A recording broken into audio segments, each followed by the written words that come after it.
আসসালামু আলাইকুম। আশা করছি সবাই ভালো আছেন। আজকে আমাদের দৈনন্দিন জীবনের খুবই একটি গুরুত্বপূর্ণ বিষয় নিয়ে জানব।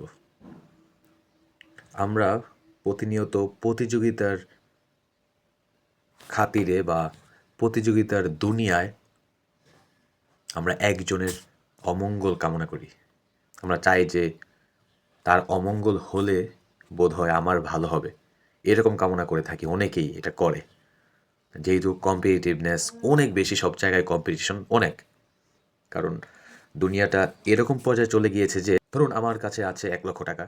এখন আমার যেভাবেই হোক আমার এই ১,০০,০০০ কে ১,৫০,০০০ করতে হবে, ২,০০,০০০ করতে হবে।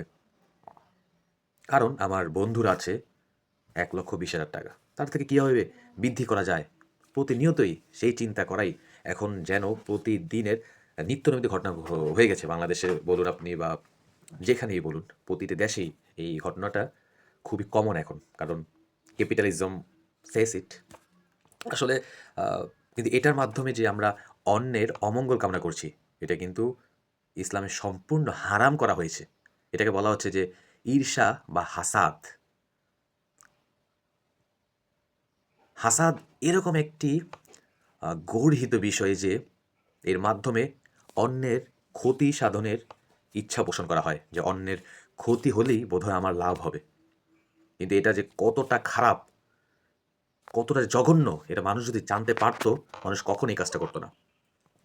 আমাদের নবী হযরত মুহাম্মদ সাল্লাল্লাহু আলাইহি ওয়াসাল্লাম স্বয়ং বলেন, তোমরা পারস্পরিক হিংসা বিদ্বেষ পোষণ করো না, পরস্পরের প্রতি মুখ ফিরিয়ে রেখো না, বরং আল্লাহর বান্দা ও পরস্পর ভাই ভাই হয়ে যাও। আর কোন মুসলমানের পক্ষে অন্য মুসলমান ভাইয়ের প্রতি ৩ দিনের বেশি সময় পর্যন্ত সম্পর্ক ছিন্ন করে রাখা জায়েজ নয়। আরও এটা উল্লেখ রয়েছে যে মুসলিম শরীফের বিখ্যাত ব্যাখ্যাকারক আল্লামা নবী রহমতুল্লাহ আলাইহি তিনি বলেন যে অন্যর প্রাপ্ত নেয়ামতের অপসারণ কামনা করার নামই হলো হাসাদ। মানে আপনি অন্যর যে নেয়ামত পেল, যে সম্পদ পেল, তা আপনি চাচ্ছেন যে তার সেই সম্পদটা ছুটে যাক, ধ্বংস হয়ে যাক। এটা কিন্তু সমাজের প্রতিনিয়তই এই ঘটনাগুলো মানুষ হয়তো শেয়ার করে না, মানুষ কিন্তু বলে না, কিন্তু মানুষ অন্যর যে ক্ষতি সাধন করার ইচ্ছা পোষণ করে। এটা কিন্তু খুবই খারাপ। কিন্তু আল্লাহ তাআলা যাকে পছন্দ করে তাকেই কিন্তু আল্লাহ তাআলা নেয়ামত দেয়।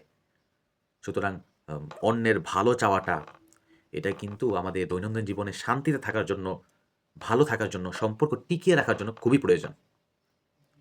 কেউ কারো খারাপ চাওয়া, এটা কিন্তু শুধু তার ভিতরের অন্তরকে নষ্ট করে এরকম না, বরং সমাজের মধ্যেও একটা অশান্তি বিশৃঙ্খলা তৈরি করে। ভ্যালেন্স যে থাকে, ভ্যালেন্সটা নষ্ট করে। কিন্তু আমরা ভাবি যে হয়তো আমি ভালো কিছু করার জন্য, হয়তো আমি কম্পিটিশন করার জন্য, হয়তো আমি বেশি কিছু করার চেষ্টা করছি। কিন্তু আমি এর মাধ্যমে এরকম না যে তার আমি ক্ষতি সাধন কামনা করছি। এটা কিন্তু খুবই অন্যায় কাজ, খুবই খারাপ। ঈর্ষান্বিত হচ্ছে বা ঈর্ষায় উদ্দীপিত হয়ে অন্যের খারাপ চাওয়া, এই কম্পিটিশনের দুনিয়ায় এটা কিন্তু খুবই কমন বিষয়। কিন্তু এটার মাধ্যমে আমাদের বেঁচে থাকার জন্য সবসময় দোয়া করা এবং চেষ্টা করা। আল্লাহ তাআলা সবার ভিতরের হাসাদকে দূর করে দিক। মানে হাসাদ জিনিসটা বর্তমানে এতটাই কমন যে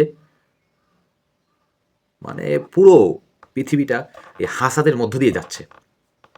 আপনি কর্মক্ষেত্রে বলুন, যেখানেই যান, আপনি একটু কর্মক্ষেত্রে ভালো করছেন, আপনার কলিগরা দেখবেন আপনার সাথে খারাপ বিহেভ করবে বা অন্যরকমভাবে দেখবে।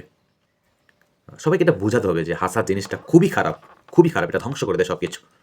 আল্লাহ তাআলার কাছে আমি দোয়া করি, আপনারা দোয়া করবেন। আমরা যাতে এই হাসাদ বা এই ঈর্ষা নামক রোগ থেকে বেঁচে থাকি, যে অন্যর ক্ষতি সাধন কামনা থেকে যাতে মুক্তি পাই, রেহাই পাই। আমরা যাতে সবার ভালো কামনা করি। ওকে, ধন্যবাদ।